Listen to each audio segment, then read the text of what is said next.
Assalamualaikum warahmatullahi wabarakatuh. Perkenalkan, nama saya Muhammad Al-Hakim Miran Saprizal dengan NIM 123480043 dari Program Studi Rekayasa Minyak dan Gas angkatan 2023. Di sini saya akan membuat video tentang UAS, ujian akhir semester Artificial Lift, yang dimana membahas tentang project base, yaitu gas lift, yang mana soal pertama ini kita disuruh desain katup gas lift atau continuous gas lift. Oke, langsung kita mulai aja untuk langkah pengerjaannya. Di sini saya sudah membuat Excel, yang dimana ini bisa kita lihat di sini itu ada data yang diketahui, yang dimana data yang diketahui itu udah meliputi kayak data sumur dan pipa. Dimana bisa kita lihat ada zona kedalaman produktif atau pay zone itu di 5.500 feet, kemudian sampai ke level fluidanya. Terus kemudian ada data fluida dan temperatur.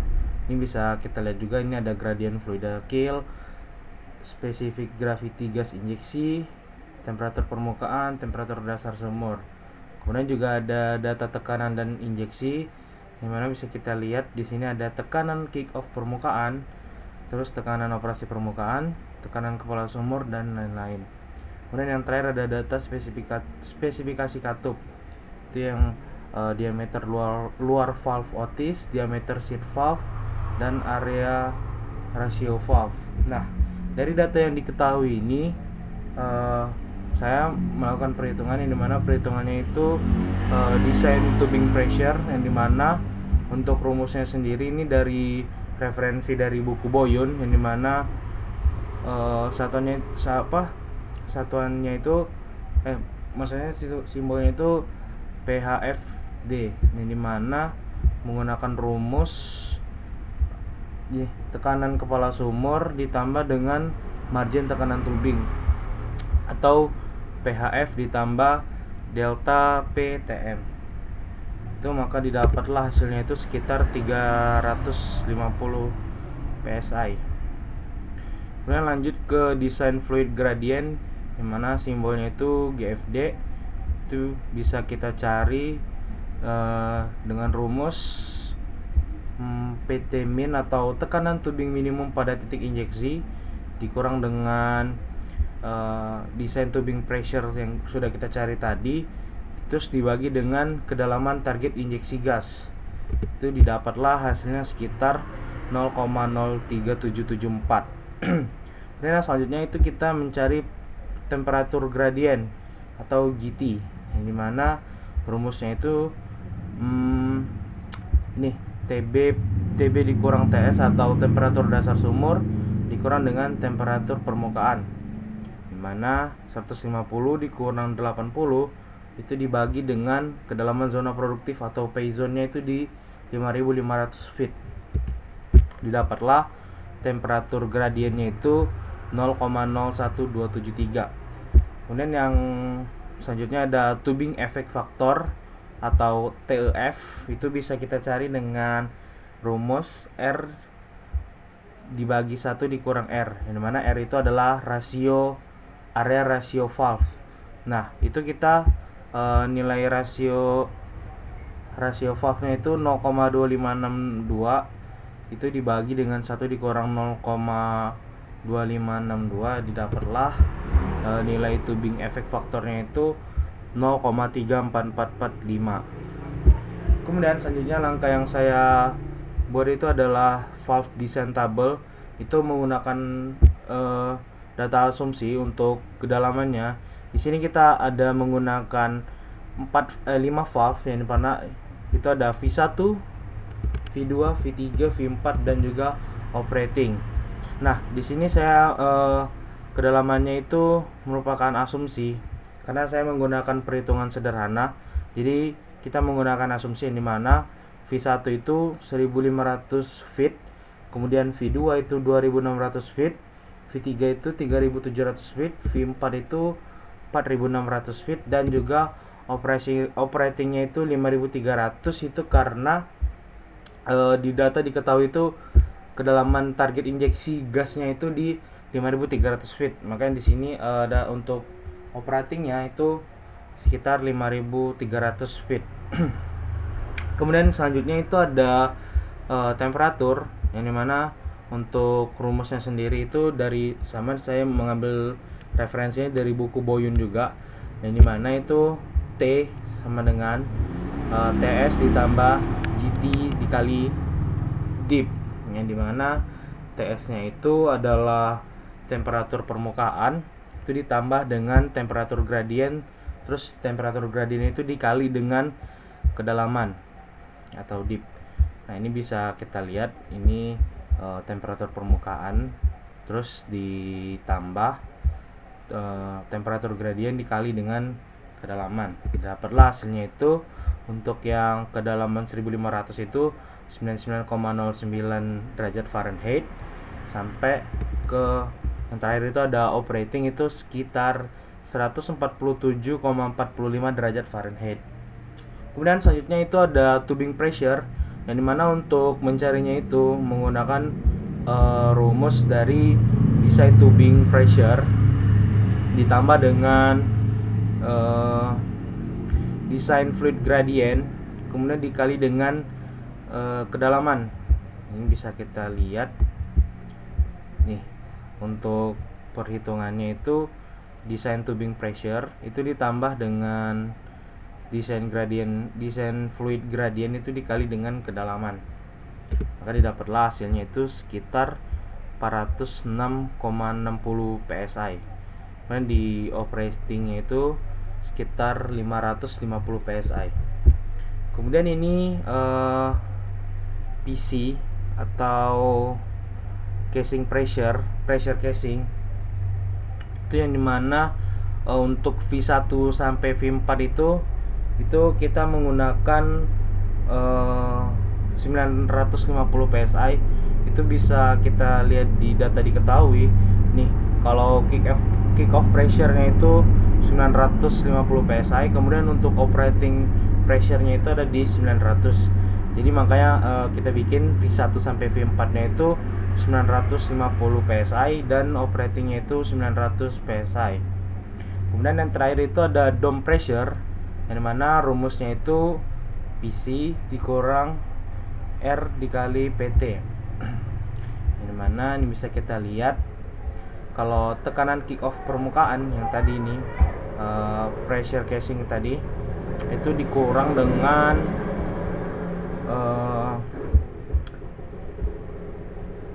tubing area ratio valve, kemudian dikali dengan tubing pressure, maka dapatlah hasilnya itu sekitar 845,83 psi. Dan untuk di zona operatingnya itu sekitar 809,09 psi. Kemudian di sini saya membuat desain summary of continuous gas lift system, yang dimana dari data diketahui sama data yang sudah saya cari di atas ini bisa kita lihat tubing pressure-nya 350 psi, desain fluid gradientnya itu 0,037774 psi per feet. Kemudian ada temperatur gradientnya itu 0,01273 derajat Fahrenheit per feet. Untuk number of unloading valve-nya itu ada 4, karena saya tadi buat V1 sampai V4 jadinya ada 4. Number of operating valve-nya itu 1, yaitu kedalaman dari operatingnya. Terus operating valve dip-nya itu yang tadi 5.300 feet. Terus kick off pressure-nya itu 950. Kemudian operating pressure-nya itu 900. Nah, di sini saya juga membuat skema katup continuous gas lift pada sumur Medellin. Ada soal nomor 1. Itu yang pertama itu ada wellhead yang di paling atas. Kemudian lanjut ke V1. V1-nya itu tadi 1.500 feet, kemudian lanjut ke V2, V3, V4. Kemudian ada ke operating tadi di sekitar 5.300 feet. Kemudian ada packer di 5.350 feet. Kemudian yang terakhir ada di pay zone atau kedalaman zona produktifnya itu ada di 5.500 feet. Nah, jadi pada perencanaan sistem continuous gas lift Penempatan valve digunakan secara bertahap dari permukaan hingga kedalaman injeksi untuk memastikan proses unloading berlangsung secara efisien. Distribusi tekanan antara tubing dan casing menunjukkan bahwa gas injeksi mampu mendorong fluida naik ke permukaan secara kontinu. Dengan konfigurasi 4 unloading valve dan 1 operating valve pada kedalaman 5300 feet serta tekanan operasi sebesar 900 psi, sistem ini dinyatakan layak untuk dioperasikan karena seluruh kondisi tekanan dan alirannya telah memenuhi syarat desain. Nah, untuk nomor 1 sudah selesai seperti ini. Kemudian kita lanjut ke nomor 2, itu evaluasi lanjutan dan desain ulang gas lift. Nah, nih di sini ada nomor 2 yang sudah saya kerjakan, hampir mirip dengan soal nomor 1. Dimana kita di sini buat dulu data sumber yang diketahui, kayak data diketahui itu data sumur dan pipa, data fluida dan temperatur, data tekanan injeksi, data spesifik katup. Kemudian untuk langkah perhitungannya itu sama, itu desain tubing pressure, desain fluid gradient, temperatur gradient, tubing effect factor, itu rumusnya sama, bahkan sampai ke valve design table-nya itu juga sama, tapi yang membedakannya itu adalah nilai kedalaman zona produktifnya itu berbeda dengan yang sebelumnya. Ini bisa kita lihat di sini. Yang sebelumnya itu 5.500 feet untuk kedalaman zona produktifnya. Kemudian yang di sini kedalaman zona produktifnya itu sekitar 7.500 dan juga kedalaman target injeksi gasnya itu 7.300. Nah, di sini kita buat sama, itu menggunakan data asumsi juga untuk kedalamannya. Di sini V1-nya 2000, V2-nya 3500, V3-nya 5000, V4-nya 6200, operatingnya itu 7300. Karena operatingnya itu tadi kedalaman target injeksi gasnya itu sekitar 7.300 feet. Nah, di sini untuk skema penempatan katup gas lift continue atau desain ulang pada sumur Leoni ini hampir sama. Wellhead-nya itu 150 psi. P1-nya itu 2000 feet, V2-nya itu 3500 feet, V3-nya itu 5000 feet, V4-nya itu 6200, operatingnya itu 7300 feet, packernya itu 7350 dan payzone-nya itu 7500. Di sini juga redesign summary of continue gas lift-nya itu juga hampir sama dengan yang nomor 1 tadi. Nah, di sini pada kondisi redesign, penempatan kedalaman sumur dan perubahan parameter tekanan menyebabkan kebutuhan tekanan injeksi menjadi lebih besar dibanding desain yang awal, yang nomor 1 tadi. Gradien fluida yang lebih tinggi meningkatkan tekanan hidrostatik sehingga valve harus ditempatkan lebih dalam untuk menjaga efektivitas pengangkatan fluida. Meskipun terjadi perubahan kondisi, sistem gas lift masih dapat dioperasikan dengan baik setelah dilakukan penyesuaian pada kedalaman valve hingga 7300 serta meningkatkan tekanan injeksi. Dengan demikian, desain ulang ini tetap visible dan mampu mempertahankan performa sumur produksi. Baik, lanjut ke soal nomor 3, itu perhitungan kebutuhan gas injeksi. Nah, sini untuk soal nomor 3-nya juga sudah saya buat. Untuk data diketahuinya itu ada target produksi minyak, waktu siklus, productivity index, tekanan reservoir, tekanan injeksi gas, tekanan tubing atau wellhead, spesifik gravity gas, temperatur rata-rata, efisiensi lifting. Ini saya menggunakan data asumsi itu 0,7. Kemudian lanjut ke perhitungannya, itu ada perhitungan kebutuhan gas injeksi atau intermittent gas lift, dimana pertama itu jumlah siklus per hari.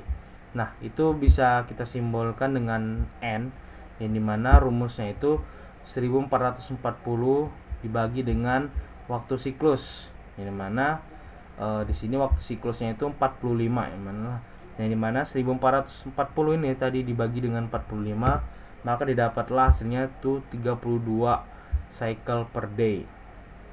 Kemudian lanjut ke produktif per siklus, atau bisa kita kasih simbol itu key cycle, dimana key cycle ini itu menggunakan rumus key total dibagi N.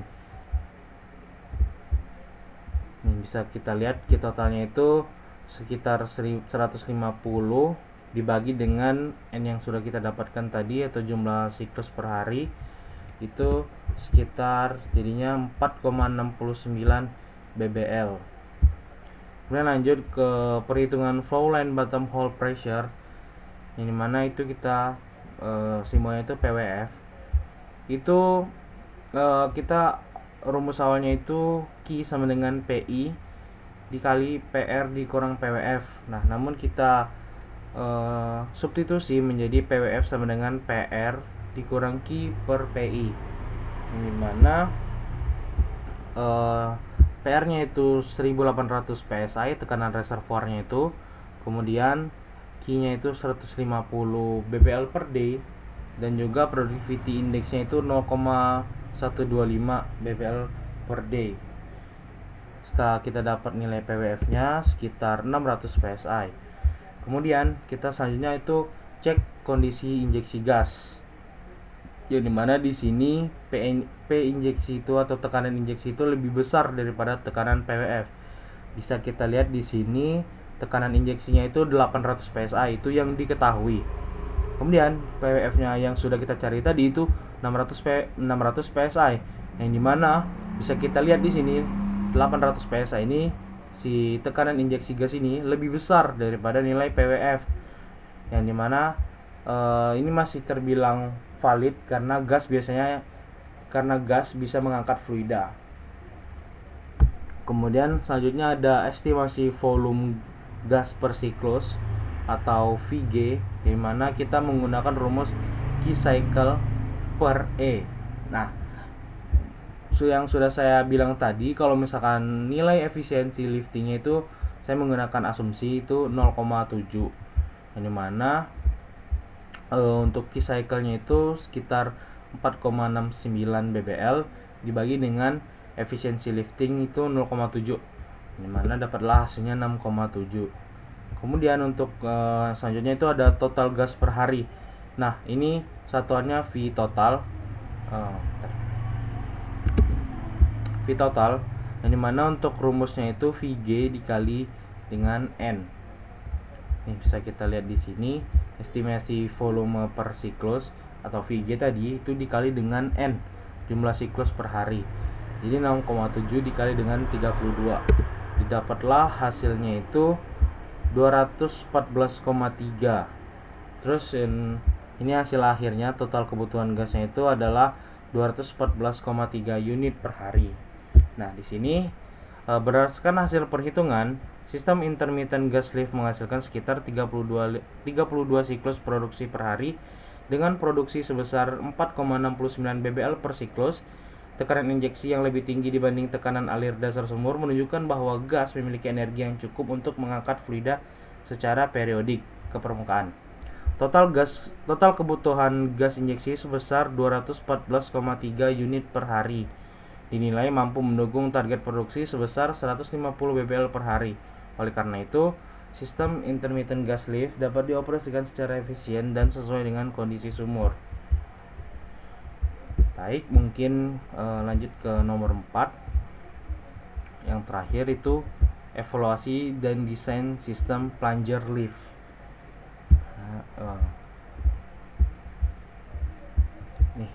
Ini juga sudah saya buat sini untuk nilai diketahuinya itu ada gas rate, liquid rate, gradient fluida, kedalaman, tekanan reservoir, line pressure, casing pressure, valve velocity, rise velocity.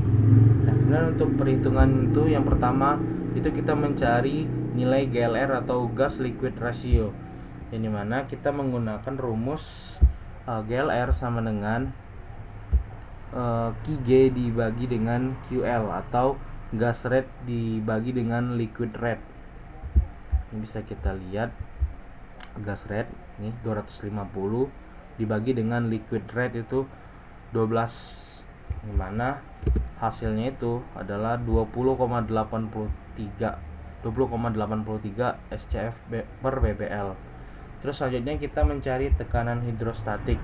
atau pH, yang dimana kita menggunakan rumus gradien fluida dikali dengan kedalaman, yang dimana 0,4 dikali dengan 7000, dapatlah hasilnya itu sekitar 2800 psi.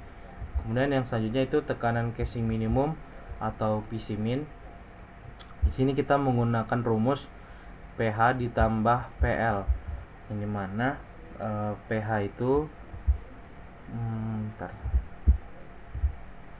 pH itu tekanan hidrostatik tadi ditambah dengan liquid pressure, dapatlah hasilnya itu 2920 psi. Kemudian selanjutnya itu ke analisis kondisi pengangkatan, yang mana nilai pressure casing itu lebih besar sama dengan dari pH atau tekanan hidrostatik tadi ditambah dengan PL. Terus di sini tapi harusnya ini nilai pressure casingnya itu harus lebih besar atau sama dengan dari nilai yang ini tadi, nilai tekanan casing minimum. Tapi di sini kita mendapatkan hasil untuk tekanan casing minimum itu sekitar 2920, yang dimana itu tentunya nilai PC atau nilai casing pressure tadi itu sekitar 850 itu lebih kecil daripada tekanan casing minimum. Nah, makanya di sini saya membuat tidak memenuhi kondisi pengangkatan atau lifting condition.